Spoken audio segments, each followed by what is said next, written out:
আপনার ফোনে কি সিকিউরিটি আপডেট করা হয়ে গেছে না আপডেট আসেনি, কিভাবে চেক করবেন?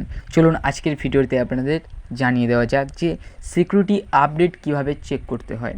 আমাদের ফোনে কিন্তু অনেক রকমের আপডেট দিয়ে থাকে, যেমন অ্যাপস আপডেট, সিকিউরিটি আপডেট, এরকম ভার্সন আপডেট, অনেক আপডেটই আমরা দিয়ে থাকি, কিন্তু আমরা আসলে জানি না যে সিকিউরিটি আপডেটটা কিভাবে চেক করব, দিয়েছে কি দেয়নি।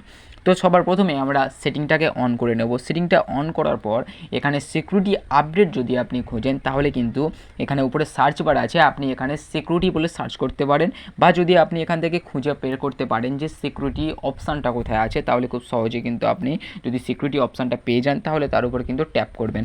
ট্যাপ করার পর দেখতে পাচ্ছেন এখানে কিন্তু অনেকগুলো অপশান শো হচ্ছে। অপশানের মধ্যে দেখতে পাচ্ছেন সিকিউরিটি আপডেট নামে যে লেখাটা রয়েছে, সেই লেখাটার নিচে দেখতে পাচ্ছেন 5/2024 আমার এখানে আপডেট করা অলরেডি হয়ে গেছে। যদি আপডেট আসতো তাহলে কিন্তু আমাদের এখানে ট্যাপ করতে হবে। এখানে ট্যাপ করার পর কিন্তু নিচে যে চেক ফর আপডেট এখানে লেখা রয়েছে, এই অপশানটাকে যদি ক্লিক করো তাহলে কিন্তু এইভাবে ঘুরবে, ঠিক আছে।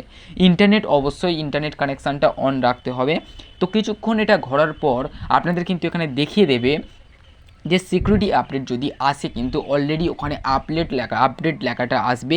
আর যদি আপনাদের সিকিউরিটি আপডেট না আসে, তাহলে কিন্তু অটোমেটিক সেই যে লেখাটা আপনাকে সামনে শো হয়েছিল নভেম্বরের 5 সেই 2024, সেই একই লেখাটা কিন্তু এখানে হয়ে যাচ্ছে যে অ্যান্ড্রয়েড সিকিউরিটি আপডেট নভেম্বর 5, 2024। তো এইভাবে আপনাদের দেখতে পারবেন যে সিকিউরিটি আপডেট আপনাদের এসেছে কি না। যদি এসে থাকে তাহলে খুব তাড়াতাড়ি এই আপডেটটা দেওয়ার চেষ্টা করবেন। Thank you for watching.